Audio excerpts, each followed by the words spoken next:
খুব মনোযোগ দিয়ে কখনোই কোনো টি10 লিগ আমার আসলে দেখা হয়নি। যখন সাকিব আল হাসান খেলেছে তখন শুধু সাকিবের খেলা দেখার জন্য মাঝে সাঝে দেখা হয়েছে, কিন্তু সাইফ হাসান যদি টি10 লিগে খেলে তাহলে আমি আসলে সেই ম্যাচ দেখতে চাই শুধুমাত্র সাইফের ব্যাটিং উপভোগ করার জন্য। এবং সাইফ হাসান টি10 লিগে খেলবেন, আবুধাবি টি10 লিগে তিনি খেলবেন এবং বাংলাদেশ ক্রিকেট বোর্ড বিসিবির পক্ষ থেকে তিনি এনওসি পেয়ে গেছেন। আবুধাবি টি10 লিগ মাঠে গড়াবে 18ই নভেম্বর থেকে, চলবে 30 নভেম্বর পর্যন্ত।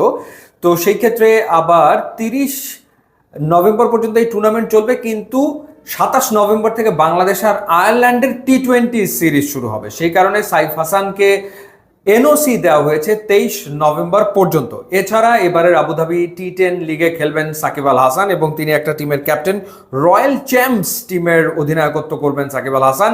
নাহিদ রানা তিনিও কিন্তু দল পেয়েছিলেন, কিন্তু নাহিদ রানাকে আসলে এনওসি দেওয়া হয়নি বিসিবির পক্ষ থেকে। এই মুহূর্তে তিনি সিলেটে আছেন, প্রথম টেস্ট ম্যাচ খেলছেন, আয়ারল্যান্ডের বিপক্ষে দ্বিতীয় টেস্ট রয়েছে, সেই বিবেচনায় নাহিদ রানাকে এনওসি দেওয়া হয়নি। আর সাইফ হাসানকে দলভুক্ত করেছে স্পিন স্ট্যালিয়ন্স নামের একটা টিম। এখন দেখার ব্যাপার হচ্ছে যে কারা রয়েছেন সাইফ হাসানের টিমে। অনেকগুলো বড় নাম কিন্তু এই টিমে রয়েছে।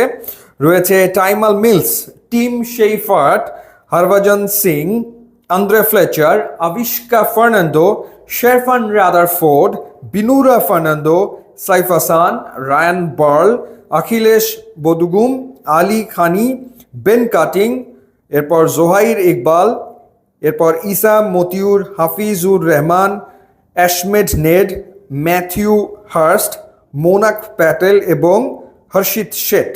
সো সেই ক্ষেত্রে বড় নামের কথা বলছিলাম যে টিম শেইফার্ট রয়েছে, শেরফান রাদারফোর্ড রয়েছে, তাদের সাথে খেলবেন সাইফ হাসান। সো ইন্টারেস্টিং হবে ডেফিনেটলি। আর দেখা যাক যদি সাকিবের দলের সাথে সাইফ হাসানের দলের দেখা হয় তাহলে তো দুজন মুখোমুখি হয়ে যাচ্ছেন দুই বাংলাদেশি ক্রিকেটার আবুধাবি টি10 লিগে। তো যেহেতু এরপরেই সাইফ হাসান আবার টি20 খেলবেন আয়ারল্যান্ডের এগেনস্টে, সেই ক্ষেত্রে এই টুর্নামেন্ট খেললে তিনি খেলার ভেতরে থেকে আয়ারল্যান্ডের বিপক্ষে টি20 সিরিজে খেলবেন। যদিও এই ধরনের টুর্নামেন্টগুলোতে খেলতে গেলে খুবই সতর্ক থাকতে হয়, কারণ এই ধরনের টুর্নামেন্টগুলোতে স্পেশালি এই ধরনের টি10 লিগে নানা রকমের কিন্তু প্রলোভন থাকে। তো সেই সব বিষয় মাথায় আসলে রাখতে হয় এবং সাইফ হাসানকে অবশ্যই সেই বিষয়গুলোর প্রতি অবশ্যই দৃষ্টি রাখতে হবে, যাতে করে কোনো বিতর্কের ভেতরে তিনি না পড়ে যান। কারণ সাইফ হাসান এই মুহূর্তে বাংলাদেশ দলের হয়ে খেলছেন এবং লম্বা সময় তিনি বাংলাদেশ দলকে প্রতিনিধিত্ব করবেন, সেটা আসলে আমরা প্রত্যাশা করি এবং বাংলাদেশের ক্রিকেটকে অনেক কিছু তিনি দেবেন। সুতরাং এই টুর্নামেন্টে তিনি পার্টিসিপেট করবেন এবং নিশ্চয়ই তিনি সতর্ক থেকে এই টুর্নামেন্টে খেলবেন। ইউটিউব এবং ইনস্টাগ্রাম লিঙ্ক দেওয়া আছে, আপনারা যদি যোগ দেন তাহলে খুবই খুশি হব। And thanks for watching.